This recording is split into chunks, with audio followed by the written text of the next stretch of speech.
नमस्कार, जय महाराष्ट्र मित्रांनो. निर्धार कॉम्पिटेटिव्ह हब या यूट्यूब चॅनलमध्ये मी दिनेश गवई तुम्हा सर्वांचे हार्दिक स्वागत करतो. आज आपण रसायनशास्त्राचा तिसरा चॅप्टर चालू करत आहोत. त्याचं नाव आहे अणु व त्याची रचना, atom and its structure. Already आपले 2 चॅप्टर या रसायनशास्त्राचे संपलेले आहेत. या तिसऱ्या चॅप्टरमध्ये हा जो तिसरा चॅप्टर आहे हा अत्यंत महत्त्वाचा परीक्षेच्या दृष्टिकोनातून असणारा चॅप्टर आहे. आता यामध्ये मी जे तुम्हाला शिकवेल तो एक पॉईंट, त्यावरती प्रत्येक पॉईंटवरती प्रश्न तुम्हाला पेपरमध्ये विचारलेला आहे. हा जो तिसरा चॅप्टर आहे अणु आणि त्याची रचना, चौथा जो आहे आवर्त सारणी, हे दोन्ही चॅप्टर परीक्षेच्या दृष्टिकोनातून रसायनशास्त्रामधले मोस्ट इम्पॉर्टंट चॅप्टर आहेत, लक्षात ठेवायचं आहे. ठीक आहे. तर प्रत्येक पॉईंट जो आहे जो सांगत आहे व्यवस्थित समजून घ्या आणि दिमागामध्ये एकदम परफेक्ट फिक्स करून टाका. म्हणजे तुम्हाला या चॅप्टरवरचा कुठलाही प्रश्न जर विचारला तर तो तुम्हाला सांगता येईल. आता बघा, अणु आणि त्याची रचना. मग अणु कसा तयार होतो किंवा अणु ऑलरेडी तयार असतात की नसतात, तर आपल्याला माहीत आहे की या विश्वातील कोणताही पदार्थ जो आहे तो लहान लहान घटकांनी तयार होतो, लहान लहान कणांनी तयार होतो. बरोबर आहे. म्हणजेच आपलं जे शरीर आहे हे लहान लहान कणांनी म्हणजेच पेशींनी बनलेलं आहे. आपलं जे शरीर जे आहे हे लहान लहान कण म्हणजेच या शरीरामध्ये काय आहेत, लहान लहान पेशी आहेत, पेशींनी बनलेलं आहे. म्हणजेच द्रव्याचा लहानात लहान कण त्याला आपण काय म्हणतो, अणु म्हणतो. किंवा पदार्थाचा लहानात लहान कण, द्रव्याच्या लहानात लहान कणाला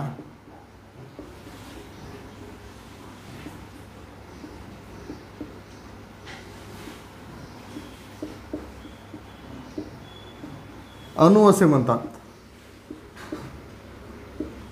अणु असे म्हणतात, लक्षात घ्या. द्रव्याच्या लहानात लहान कणाला अणु असे म्हणतात. ठीक आहे. आता 2 किंवा त्यापेक्षा जास्त अणु मिळून रेणू तयार होतो. काय? 2 किंवा त्यापेक्षा जास्त, 2 किंवा त्यापेक्षा जास्त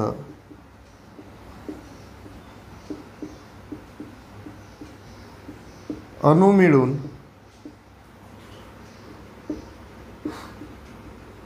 रेणू तयार होतो.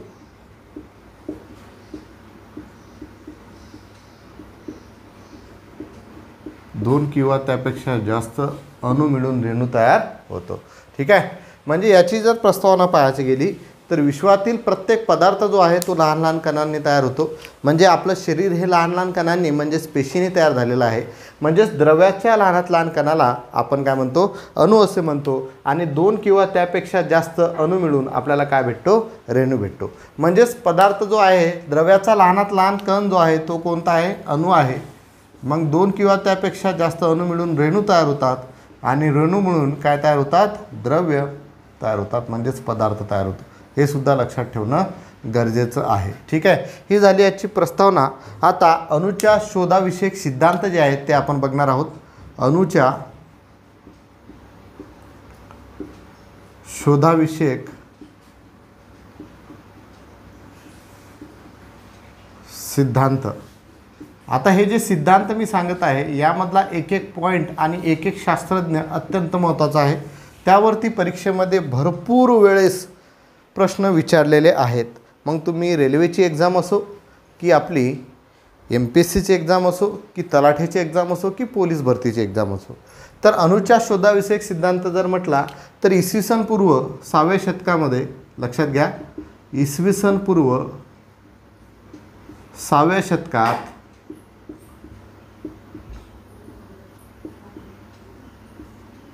महर्षी ऋषी कणाद, महर्षी जे आहेत ऋषी कणाद यांनी, लक्षात घ्या काय म्हणून राहिलं मी, इसवी सन पूर्व 6व्या शतकामध्ये महर्षी ऋषी कणाद यांनी असं प्रतिपादन केलं की जो पदार्थ आहे हा अविभाज्य अशा लहान लहान कणांनी बनलेला आहे. इसवी सन पूर्व 6व्या शतकामध्ये महर्षी ऋषी कणाद यांनी असं प्रतिपादन केलं आहे की पदार्थ जो आहे अविभाज्य अशा लहान लहान कणांनी बनलेला आहे. आणि या कणांना त्यांनी त्यावेळेस परमाणू नाव दिलं. काय नाव दिलं? परमाणू. हे लक्षात ठेवायचं आहे. या कणांना त्यांनी काय नाव दिलं? परमाणू असे नाव दिलं. हा पहिला पॉईंट. इसवी सन पूर्व 6व्या शतकामध्ये ऋषी कणाद यांनी असं प्रतिपादन केलं की पदार्थ जो आहे हा अविभाज्य अशा लहान लहान कणांनी बनलेला आहे आणि त्यांना परमाणू असं नाव दिलं. जे मी बोलत आहे ते एकदम महत्त्वाचं आहे आणि अत्यंत परीक्षेच्या दृष्टिकोनातून महत्त्वाचं आहे. ठीक आहे. यामध्ये काय प्रतिपादन केलं ते सुद्धा विचारतील की पदार्थ जो आहे हा अविभाज्य अशा लहान लहान कणांनी बनलेला आहे. यालाच त्यांनी काय नाव दिलं? परमाणू असं नाव दिलं. आणि दुसरं जर पाहायला गेलं तर ग्रीक विचारवंत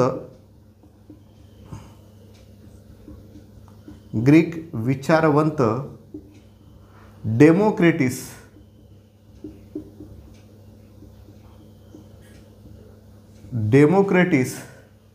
यांनी असं व्यक्त केलं किंवा यांनी असं गृहीतक मांडलं. डेमोक्रेटिस यांनी असं गृहीतक मांडलं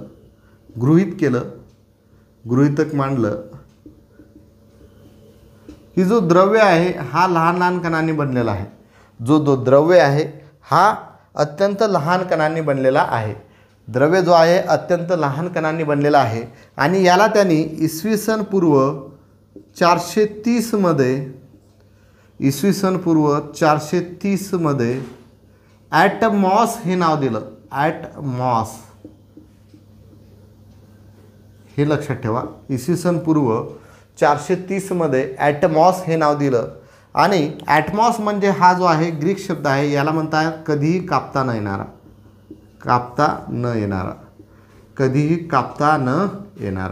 ठीक आहे.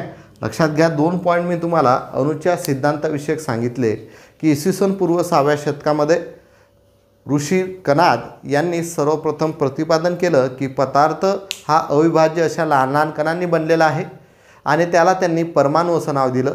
त्यानंतर डेमोक्रेटिस हे ग्रीक विचारवंत होते. यांनी असं गृहीतक मांडलं की जो द्रव्य आहे अत्यंत लहान लहान कणांनी बनलेला आहे आणि त्याला त्यांनी इसवी सन पूर्व 430 मध्ये काय दिलं आहे? ॲटमॉस हे नाव दिलं. ॲटमॉस या नाव दिलं आणि ॲटमॉस म्हणजे काय? कधीही कापता न येणारा. ठीक आहे. आता हे झाले गृहीतक, म्हणजे यामध्ये प्रॉपर शोध नाही लावला. मग त्यानंतर भरपूर वर्षानंतर शास्त्रज्ञांनी त्यावरती आपले विचार मांडले आणि आपला जो शोध लावला तर सर्वप्रथम यामध्ये आपला येतो पहिला शास्त्रज्ञ सर जॉन डाल्टन.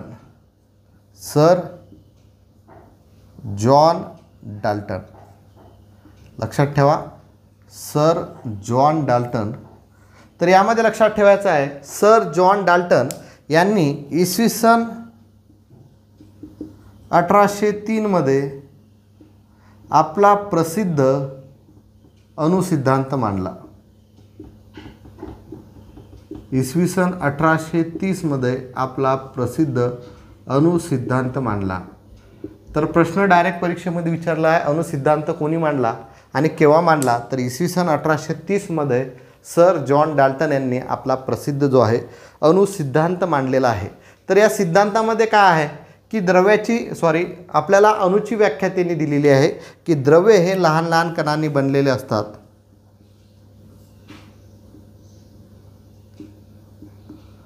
लहान लहान कणांनी बनलेले असतात. यांना अणू असे म्हणतात.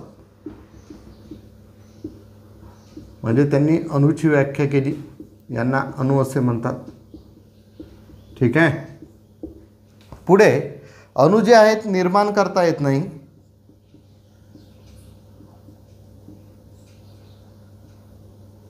अणू निर्माण करता येत नाहीत.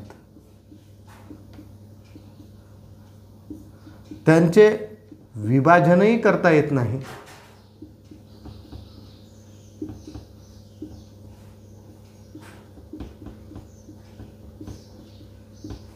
त्यांचे विभाजनही करता येत नाही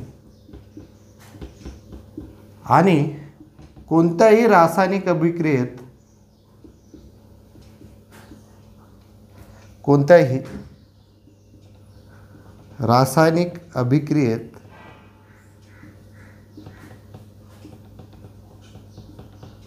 ते नष्ट करता येत नाही.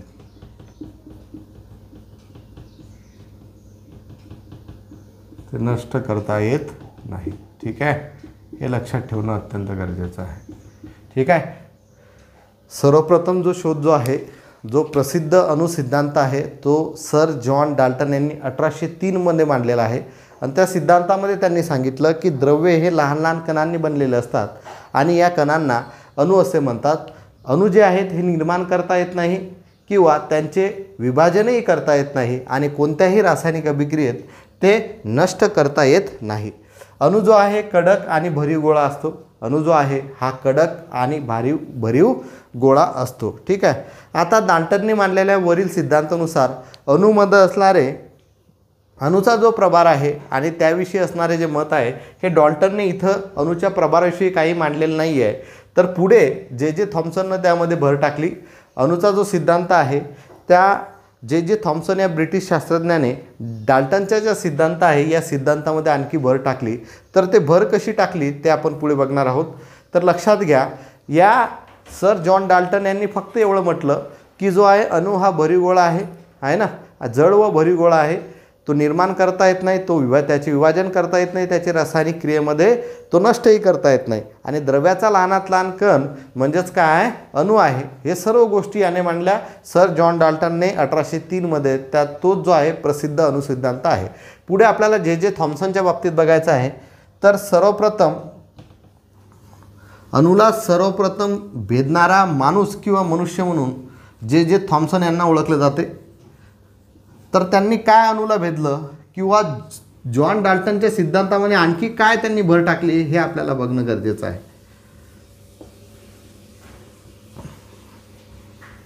इथपर्यंत समजलं सर्वांना? व्यवस्थित लक्षात ठेवा, सगळ्या गोष्टी अत्यंत महत्त्वाच्या आहेत. हा चॅप्टर अत्यंत महत्त्वाचा आहे.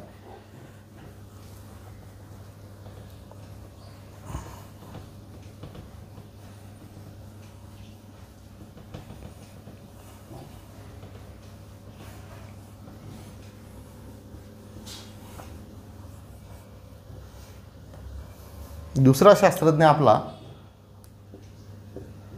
J Thomson.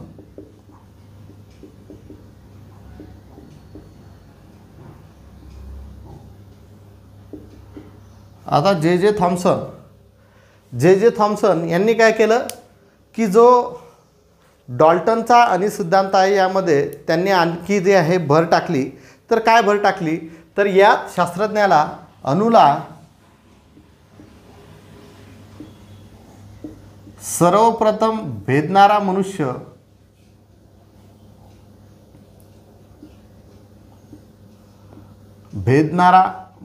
म्हणून ओळखले जाते. हा सुद्धा परीक्षेमध्ये प्रश्न भरपूर वेळेस विचारलेला आहे. अणुला सर्वप्रथम भेदणारा मनुष्य म्हणून कोणत्या शास्त्रज्ञाला ओळखले जाते, तर सर जे थॉम्सन. मग आता याने काय भर टाकली त्या डाल्टनच्या सिद्धांतामध्ये, तर याने अणुला काय म्हटलं, कलिंगडाची उपमा दिली. अणुला त्याने कलिंगड म्हटलं, त्याने कलिंगडाची उपमा दिली.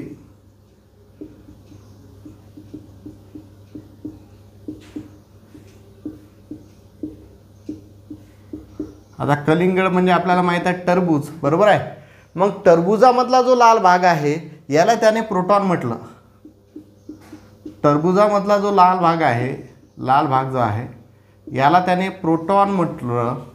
आणि टरबुजामधल्या ज्या काळ्या बिया आहेत, काळ्या बिया ज्या आहेत याला त्याने इलेक्ट्रॉन म्हटलं. याला त्याने काय म्हटलं, इलेक्ट्रॉन म्हटलं. ठीक आहे. आणि याच गोष्टीला प्लम पुडिंग, यालाच काय म्हणतात, प्लम पुडिंग अणुप्रारक म्हणतात. हे लक्षात ठेवायचं आहे. त्याने काय म्हटलं की अणुला त्याने कलिंगडाची उपमा दिली. त्यामध्ये असलेला कलिंगडामधला जो लाल भाग आहे त्याला त्याने प्रोटॉन म्हटलं आणि कलिंगडामधला जो काळ्या बिया आहेत त्याला त्याने इलेक्ट्रॉन म्हटलं. आणि यालाच काय म्हणतात, प्लम पुडिंग अणुप्रारक असे म्हणतात. आणि अणु जो आहे हा स्वतः उदासीन असतो. अणु जो आहे हा स्वतः काय असतो, उदासीन असतो. उदासीन म्हणजेच काय असतो, तो न्यूट्रल असतो, त्यामध्ये कुठलाही प्रभार नसतो. हे सुद्धा जे थॉम्सन या शास्त्रज्ञाने शोधलं. आणि जे थॉम्सन या शास्त्रज्ञाने इलेक्ट्रॉनचा शोध लावला. इलेक्ट्रॉनचा शोध जे थॉम्सन या शास्त्रज्ञाने लावला, म्हणून 1906 मध्ये त्याला नोबेल पारितोषिक देण्यात आलं. इसवी सन 1906 मध्ये त्याला नोबेल पारितोषिक देण्यात आलं. लक्षात ठेवायचं आहे. बघा, अणू हा स्वतः उदासीन असतो, नसतो नाही, उदासीन असतो, आणि त्याने इलेक्ट्रॉनचा शोध लावला, आणि या इलेक्ट्रॉनचा शोध लावण्याच्या संदर्भात 1906 मध्ये त्याला नोबेल पारितोषिक देण्यात आलं. आणि इलेक्ट्रॉन जे नाव आहे हे नाव स्टॉर्न या शास्त्रज्ञाने दिलेलं आहे. लक्षात ठेवा. शोध लावला जे थॉम्सनने, पण इलेक्ट्रॉन जे नाव आहे हे कोणी दिलं? स्टॉर्न या शास्त्रज्ञाने दिलेलं आहे. ठीक आहे. आता यामध्ये बघा, त्यांनी काय म्हटलं की जो कलिंगळ आहे, कलिंगळामधला लाल भाग म्हणजे प्रोटॉन आहे, आणि त्या प्रोटॉनमध्ये बिया रुजलेल्या आहेत. रुजलेल्या म्हणजे ऑलरेडी त्या बिया जे आहेत हे काय आहेत? इलेक्ट्रॉन आहेत, असं त्याने म्हटलं. तर हे म्हणणं अत्यंत चुकीचं आहे. ठीक आहे. अत्यंत चुकीचं आहे म्हणजे की त्याने असं म्हटलं की त्या ज्या बिया आहेत हे त्यामध्ये पेरलेल्या आहेत. तर हे म्हणणं काय? अत्यंत चुकीचं आहे. तर हे फोडून काढण्यासाठी त्याने काय केलं की एक तिसरा शास्त्रज्ञाने एक शोध लावला, त्यालाच आपण रुदरफोर्ड म्हणतो. रुदरफोर्डची अणुप्रतिकृती.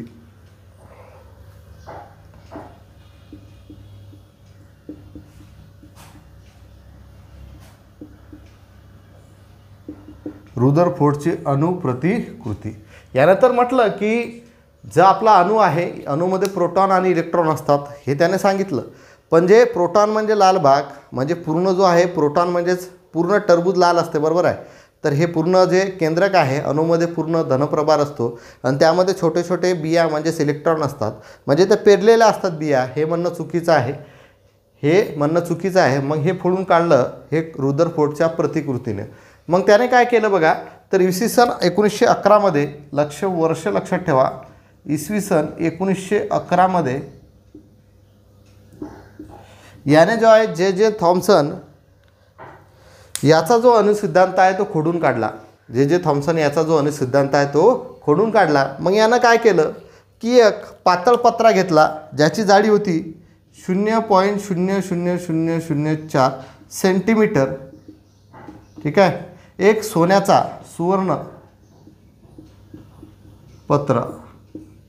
पत्रा.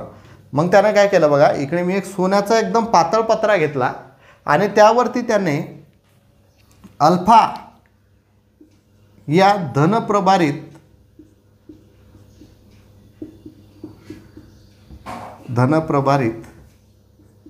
किरणांचा मारा केला. एक पातळ पत्रा घेतला, त्यावरती अल्फा या धनप्रभारित किरणांचा मारा केला. तर या विशिष्ट बिंदूवरती जर त्याने अल्फा किरणं अशी सोडली, ठीक आहे, तर अशी त्याने अल्फा किरणं या विशिष्ट बिंदूवरती सोडली, तर त्याच्या लक्षात आलं की जी ही अल्फा किरणं आहेत या पत्राबाहेर सरळ जात आहेत. काही जी अल्फा किरणं आहेत, जास्तीत जास्त अल्फा किरणं जे आहेत या पत्राच्या बाहेर जात आहेत, सरळ जात आहेत. म्हणजे ते काय, त्यामधून परावर्तित नव्हते, ते सरळ त्यामधून जात आहेत. काही किरणं जे आहेत परत त्याच दिशेने वापस येत आहेत. काही किरणं जे आहेत परत त्याच दिशेने वापस येत आहेत, आणि काही किरणं हे काय होत आहेत, परावर्तित होत आहेत. पण जास्तीत जास्त किरणं जे आहेत हे काय होऊ राहिले की त्यामधून पास होऊ राहिली, कोणताही अडथळा घेता त्या पत्र्यातून पार होऊ राहिली, बरोबर आहे. हे त्याने पाहिलं. तर म्हणजेच हा जो विशिष्ट पॉईंट आहे याला त्याने अणुकेंद्रक म्हटलं.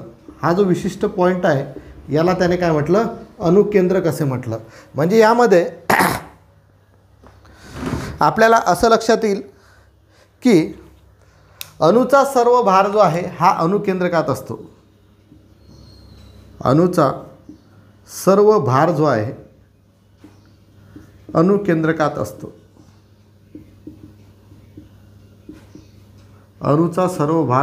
अणुकेंद्रकात असतो. ठीक आहे, असं त्याने म्हटलं. आणि त्यास अणुकेंद्रक असे म्हणतात,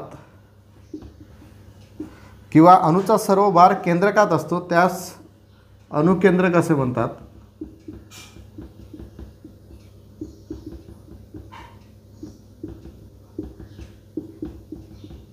आणि तो धनप्रभारित असतो. काय असतो, धनप्रभारित असतो. ठीक आहे, आणि तो काय असतो, धनप्रभारित असतो. आता यामध्ये लक्षात घ्या, रुदरफोर्डची अणुप्रतिकृती जी आहे, इसवी सन 1911 रुदरफोर्ड या शास्त्रज्ञाने थॉम्सनचा जो अणुसिद्धांत आहे तो खोडून काढला. त्याने काय घेतलं, एक सुवर्ण पत्रा घेतला ज्याची जाडी जी होती 0.00004 सेंटीमीटर होती, आणि त्यावरती अल्फा या धनप्रभारित किरणांचा मारा केला. तर त्याला असं आढळून आलं की हे जे किरणं आहेत या पत्र्यापासून आरपार होत आहेत, काही किरणं त्याच दिशेने परत येत आहेत आणि काही किरणं जे आहेत परावर्तित होत आहेत. ठीक आहे, तर यामध्ये त्याच्या असे लक्षात आलं की अणूचा सर्व भार जो आहे हा जे केंद्रकावर तो मारा करू राहिला त्या केंद्रकामध्ये असतो, आणि त्यास अणुकेंद्रक असे म्हणतात, आणि ते काय असते, धनप्रभारित असते.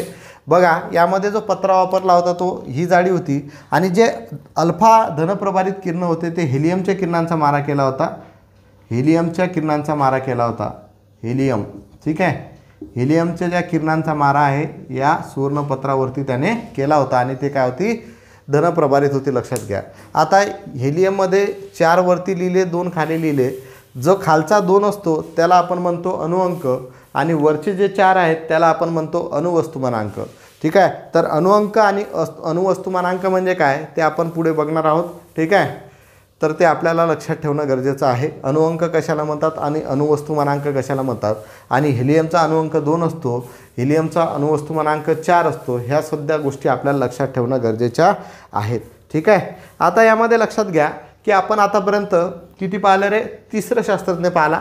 पहिला शास्त्रज्ञ आपण पाहिला सर जॉन डाल्टन 1803 त्याने व्याख्या केली. त्याच्यानंतर जे थॉम्सनने इलेक्ट्रॉनचा शोध लावला, नाव स्टॉनने दिलं आणि कलिंगडाची उपमा दिली. त्यानंतर रुदरफोर्डने अणुकेंद्रकाचा शोध लावला, म्हणजेच अणुकेंद्रक त्याला नाव दिलं, आणि ते धनप्रभारित असं म्हटलं. त्याने एक प्रयोग केला, सोन्याचा पातळ पत्रावरती हेलियमच्या अल्फा किरणांचा मारा केला, तर काही किरणं त्या पत्रामधून आरपार गेली, काही किरणं त्याच दिशेने परत आली आणि काही किरणं परावर्तित झाली. हा त्याने काय केला, एक प्रयोग केला. त्यानंतर नील्स बोरची अणुप्रतिकृती. त्यानंतर पुढचा शास्त्रज्ञ आहे नील्स बोर. पुढे बघूया नील्स बोर्सनं काय केलं.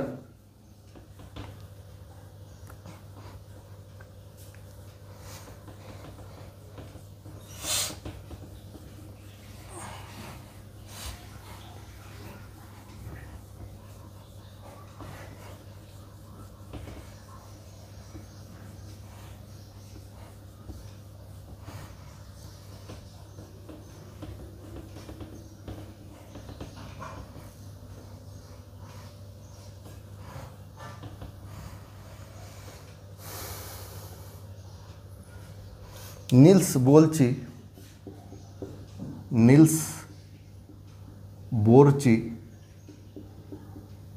अणुप्रतिकृती.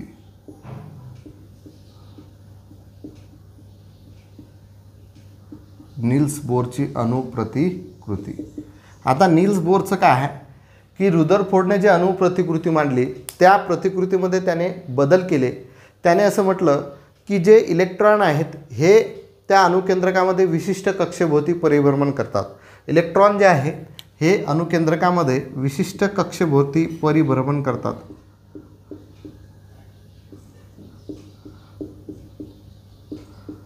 अणुकेंद्रकात विशिष्ट कक्षेभोवती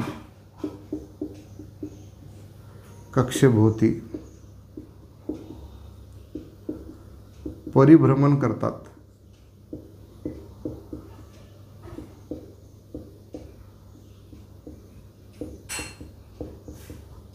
ठीक आहे, आता इलेक्ट्रॉन जे आहेत हे एका कक्षेतून दुसऱ्या कक्षेमध्ये जाऊ शकतात, परंतु फिरत एका कक्षेमधून दुसऱ्या कक्षेत जाऊ शकत नाही.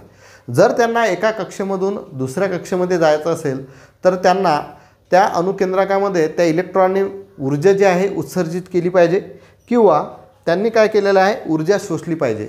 ठीक आहे, काय म्हणणं आहे, इलेक्ट्रॉन हे अणुकेंद्रकात विशिष्ट केंद्राभोवती विशिष्ट कक्षेभोवती परिभ्रमण करतात, किंवा केंद्राभोवती परिभ्रमण करतात. विशिष्ट कक्षेमध्ये म्हणता येईल, कक्षेमध्ये परिभ्रमण करतात. ठीक आहे, तर काय आहे की इलेक्ट्रॉन जे आहे एका कक्षेमधून दुसऱ्या कक्षेमध्ये जाऊ शकतात, पण जर ते या कक्षेमध्ये फिरत असेल तर या कक्षेमधून दुसऱ्या कक्षेमध्ये जाऊ शकत नाही. तर ते काय, एका कक्षेमधून दुसऱ्या कक्षेमध्ये जाण्यासाठी समजा इथं हा के हा इलेक्ट्रॉन आहे, इथं एल हा इलेक्ट्रॉन आहे, म्हणजे के ही कक्षा आहे. के या कक्षेमध्ये इलेक्ट्रॉन जर फिरत आहेत आणि केमधून डायरेक्ट असं फिरत फिरत एलमध्ये जाईल असं होऊ नाही शकत. तर त्यांना केमधून जर एलमध्ये जायचं असेल किंवा दुसऱ्या कक्षेमध्ये जायचं असेल तर त्या इलेक्ट्रॉनने विशिष्ट ऊर्जा जी आहे उत्सर्जित केली पाहिजे किंवा शोषली पाहिजे. म्हणजे विशिष्ट ऊर्जा त्यांनी फेकली पाहिजे, म्हणजे उत्सर्जित केली म्हणजे काय, फेकली पाहिजे किंवा शोषली पाहिजे, म्हणजे त्यांनी विशिष्ट ऊर्जा जी आहे घेतली पाहिजे. हेच नील्स बोर्स या अणुप्रतिकृतीमध्ये त्यांनी मांडलेलं आहे. असे हे 4 शास्त्रज्ञ होते, यांनी ह्या कन्सेप्ट सांगितलेल्या आहेत. ठीक आहे. सुरुवातीपासून पाहिलं तर आपण पाहिलं की इसवी सन पूर्व 6व्या शतकामध्ये ऋषी कणाद यांनी प्रतिपादन केलं की अणु जो आहे हा अविभाज्य भाग असून तो लहान लहान कणांनी बनलेला आहे. त्याला परमाणू असं नाव दिलं. द्रव्य जो आहे ना, त्यानंतर द्रव्य जो आहे हा लहान लहान कणांनी बनलेला आहे आणि त्याला ॲटमॉस हे नाव दिलं इसवी सन पूर्व 430मध्ये हे ग्रीक विचारवंत डेमोक्रिटसनं. त्यानंतर बऱ्याच वर्षानंतर सर जॉन डाल्टन यांनी प्रसिद्ध अणुसिद्धांत 1803मध्ये मांडला. त्यामध्ये द्रव्याचा लहानात लहान कण म्हणजे अणु आहे हे त्याने सांगितलं. अणु जो आहे निर्माण करता येत नाही किंवा त्याचे विभाजनही करता येत नाही किंवा त्याला रासायनिक अभिक्रियेमध्ये नष्ट करता येत नाही हे त्याने मांडलं. त्यानंतर जे थॉम्सन यांनी जो अणुचा सिद्धांत आहे जॉन डाल्टनचा यामध्ये आणखी भर टाकली. त्याने काय अणुला कलिंगडाची उपमा दिली आणि अणुला सर्वप्रथम भेदणारा मनुष्य म्हणून जे थॉम्सन यांना ओळखले जाते. तर त्याने कलिंगडाची उपमा दिली. लाल भाग म्हणजे प्रोटॉन आणि त्या कलिंगडामधल्या काळ्या बिया म्हणजे इलेक्ट्रॉन असं त्याने म्हटलं.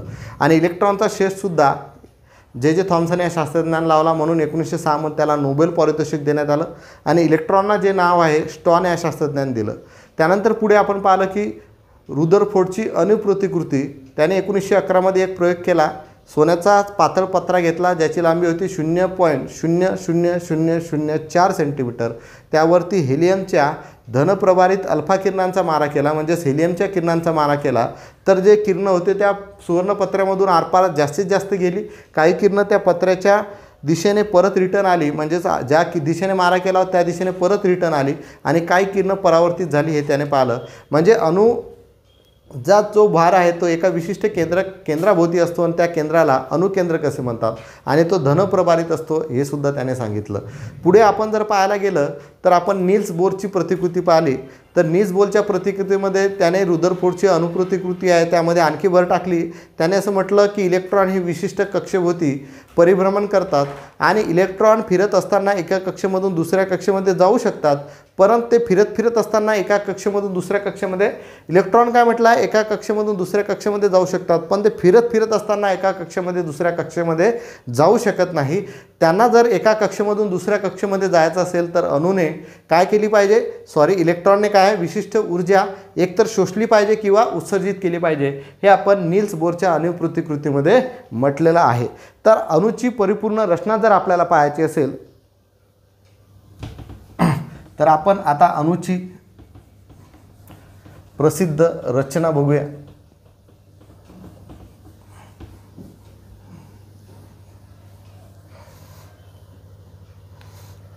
अणूची परिपूर्ण रचना.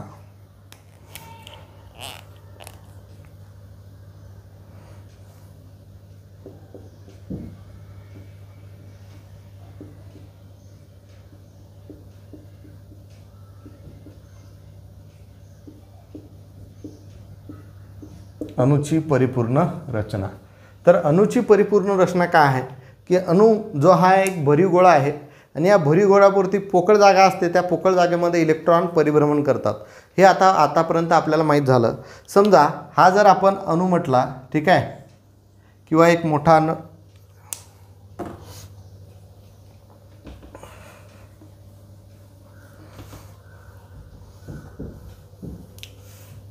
ॲक्च्युअलमध्ये अणू खूप लहान असतो, पण जस्ट आपण असं म्हणूया की हा जो आहे हा एक अणू आहे. ठीक आहे, हा एक अणू आहे आणि या अणूमध्ये एक केंद्रक आहे. ठीक आहे, केंद्रक आहे, लक्षात घ्या. या केंद्रकामध्ये प्रोटॉन असतात, त्याला कॅपिटल पीने दर्शवतात, ज्याच्यावरती धनप्रभार असतो. आणि या अणूमध्येच न्यूट्रॉन असतात. काय असतात, न्यूट्रॉन असतो. जे उदासीन असतात त्यांच्यावरती कोणताही प्रभार नसतो. ठीक आहे, उदासीन असतात. आता या अणुकेंद्रकामध्ये हे अणुकेंद्रक झालं. अणुकेंद्रकामध्ये आपण पाहिलं काय प्रोटॉन आणि न्यूट्रॉन्स आहेत. तर अणुकेंद्रकामधील प्रोटॉन्स आणि न्यूट्रॉन्सला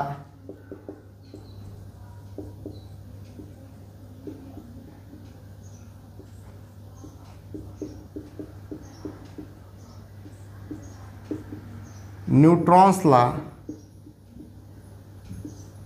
न्यूक्लिऑन्स म्हणतात. काय म्हणतात? न्यूक्लिऑन्स म्हणतात. लक्षात घ्या. अणुकेंद्रकामधील प्रोटॉन व न्यूट्रॉनला काय म्हणतात? न्यूक्लिऑन म्हणतात. ऑन्स नाही, न्यूक्लिऑन. ठीक आहे. तर हे गोष्ट लक्षात ठेवा. अणुकेंद्रकामधील प्रोटॉन आणि न्यूट्रॉन्सला न्यूक्लिऑन म्हणतात. प्रोटॉनवरती धनप्रभार असतो आणि न्यूट्रॉनवरती कुठलाही प्रभाव नसतो. तर अणूमध्ये जेवढे प्रोटॉन आहेत तेवढेच इलेक्ट्रॉन असतात. जेवढे प्रोटॉन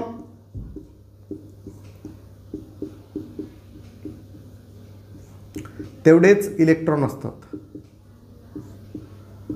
तेवढेच इलेक्ट्रॉन असतात. लक्षात ठेवा. अणूमध्ये जेवढे प्रोटॉन असतात तेवढेच इलेक्ट्रॉन असतात. आता बघा, हे अणुकेंद्रक झालं. अणुकेंद्रकाच्या बाहेर कक्षा असतात. ठीक आहे. या कक्षेमध्ये निगेटिव्ह चार्जवाले इलेक्ट्रॉन जे आहेत हे काय करतात? परिभ्रमण करतात. पहिली कक्षेला आपण के म्हणतो, दुसऱ्या कक्षेला आपण एल म्हणतो, तिसऱ्या कक्षेला आपण एम म्हणतो, चौथ्या कक्षेला एन म्हणतो. तर कक्षांची नावं काय आहेत? के, एल, एम, एन अशा तऱ्हेने. ठीक आहे. पहिली कक्षा के, दुसरी एल, तिसरी एम आणि चौथी एन.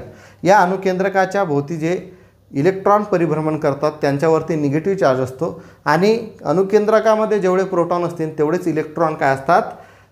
त्यामध्ये असतात, अणूमध्ये असतात. ठीक आहे. जे परिभ्रमण करतात तेवढेच इलेक्ट्रॉन त्या अणुकेंद्रकाच्या बाहेर असणारे इलेक्ट्रॉनमध्ये असतात. लक्षात घ्या. अणुकेंद्रकामधील प्रोटॉनची आणि इलेक्ट्रॉनची संख्या तर सारखी असते, पण प्रोटॉन आणि न्यूट्रॉनची संख्या सारखी नसते. लक्षात घ्या.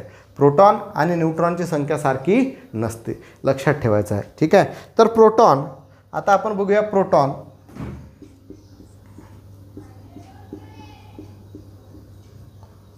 प्रोटॉनवरती कुठला प्रभार असतो रे? धनप्रभार असतो. आणि त्याची जर आपण हे केली तर प्लस 1.6 × 10⁻11 कुलोम एवढा प्रभार त्याच्यावरती असतो.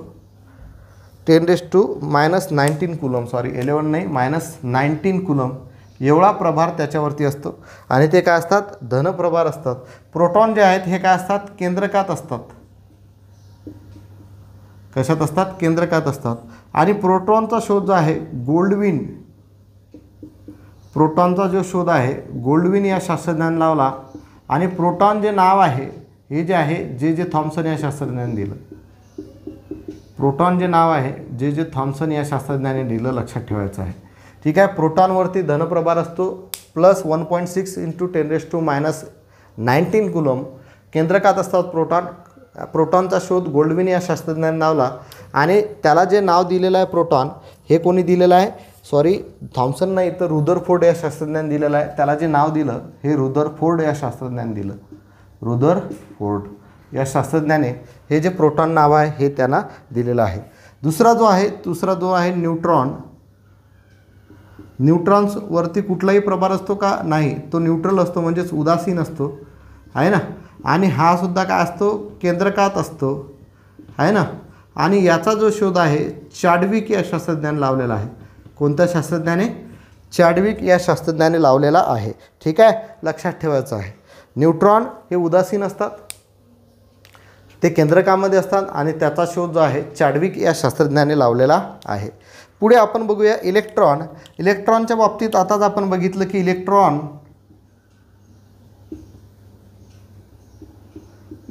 जे आहेत, इलेक्ट्रॉन हे काय असतात? ऋण प्रभारित असतात. त्यांची जी किंमत -1.6 × 10⁻19 कुलोम इतका प्रभार त्याच्यावरती असतो. ठीक आहे. त्याच्यानंतर हे अणुकेंद्रकाच्या बाहेर असतात. अणुकेंद्रकाच्या बाहेर परिभ्रमण करतात. आणि इलेक्ट्रॉनचा शोध कोणी लावला हे तुम्हाला माहीत आहे. कोणी लावला?